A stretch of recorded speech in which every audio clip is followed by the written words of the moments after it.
Es-tu une personne sage ou alors une personne insensée? Si tu veux savoir la différence qu'il y a entre ces deux types de personnes, alors regarde cette vidéo.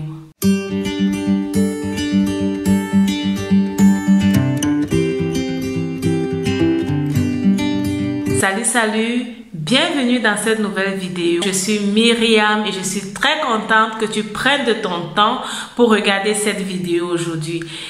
Je prends aussi la peine pour dire merci à toutes les personnes qui se sont nouvellement abonnées à cette chaîne. Si tu es sur cette chaîne, c'est parce que tu as décidé de sortir de ta zone de confort pour te positionner comme le sel et la lumière du monde. Et dans cette chaîne, je partage avec toi des éléments qui vont t'aider à être ce que tu aimerais être. Aujourd'hui, nous allons parler de la personne sage ou alors de la personne insensée. C'est vrai que la Bible nous parle des femmes principalement lorsque la Bible cite ce verset que je vais lire avec toi. Mais je crois également qu'il y a des hommes insensés. C'est pourquoi cette vidéo s'adresse aussi bien aux femmes que aux hommes. Si tu n'es pas encore abonné à cette chaîne, allez, vas-y, abonne-toi. Cela me ferait réellement plaisir. La Bible nous dit dans Proverbe 14 au verset 1, je le lis pour nous. La femme sage bâtit sa maison et la femme insensée la renverse de ses propres mains. La femme sage bâtit sa maison et la femme insensée la renverse de ses propres mains. Quelle est la différence entre une femme sage et une femme insensée? Avant de te parler de la femme sage ou alors d'un homme qui est sage, je vais te parler d'un homme ou d'une femme qui est insensée. Pour reconnaître quelqu'un qui est insensé ou alors si tu veux savoir si tu es insensé, je vais te partager ces trois critères. La personne qui est insensée aime les querelles. Une personne insensée aime se discuter en longueur de journée, sait voir le tort que les autres ont commis, sait voir que l'autre n'a pas raison. Lorsqu'il y a une dispute, c'est toujours lui ou elle qui a la raison. C'est pourquoi elle recherche les querelles, c'est pourquoi elle n'arrive pas à se faire des amis, elle n'arrive pas à rester longtemps dans les relations parce qu'elle passe son temps à se quereller. Une personne insensée également aime médier, parler mal des autres. Parler mal des autres en fait détruit les relations. Si tu passes ton temps à longueur de journée à parler mal des autres, tu passes ton temps dans des heures téléphoniques à parler mal des autres, en fait, tu es en train de détruire ta relation. Et je vais te dire, si tu connais quelqu'un qui passe son temps à te parler mal des autres, prends garde à cette personne parce que de la même manière que cette personne te parle mal des autres, cette personne parle mal de toi à quelqu'un d'autre. Il y a les hommes aussi et les femmes qui aiment parler mal des autres. Lorsque nous voyons ce que l'autre a fait qui est bien, non, là on ne va pas parler de ça. C'est lorsque la personne va faire quelque chose qui n'est pas bien que nous aurons un sujet intéressant. Parler mal des autres, ça c'est une personne insensée qui le fait, qui parle mal des autres en longueur des journées. Une personne insensée, c'est également une personne adultérienne. La Bible dit que le lit conjugal doit être exempt de toute souillure. Une femme ou un homme qui ne sait pas maîtriser ses émotions, qui ne sait pas maîtriser ses pulsions, c'est quelqu'un d'insensé. Parce que tu vas détruire ton couple en ramenant la femme étrangère ou l'homme étranger dans ton foyer. C'est pourquoi la Bible peut te dire que la femme insensée détruit sa maison de ses propres mains. Imagine, tu as pris du temps pour bâtir ta relation, tu as pris du temps pour bâtir ton foyer et qu'est-ce qui va se passer? Tu ne peux pas te retenir pour une raison ou pour une autre. Tu amènes l'homme étranger, tu amènes la femme étrangère dans ta relation. Alors, les efforts que tu avais donnés pour bâtir cette relation vont tomber en vain, vont se détruire Pourquoi? Parce que tu n'as pas pu te retenir. Voilà pour moi les 3 aspects. Je sais que la liste n'est pas exhaustive.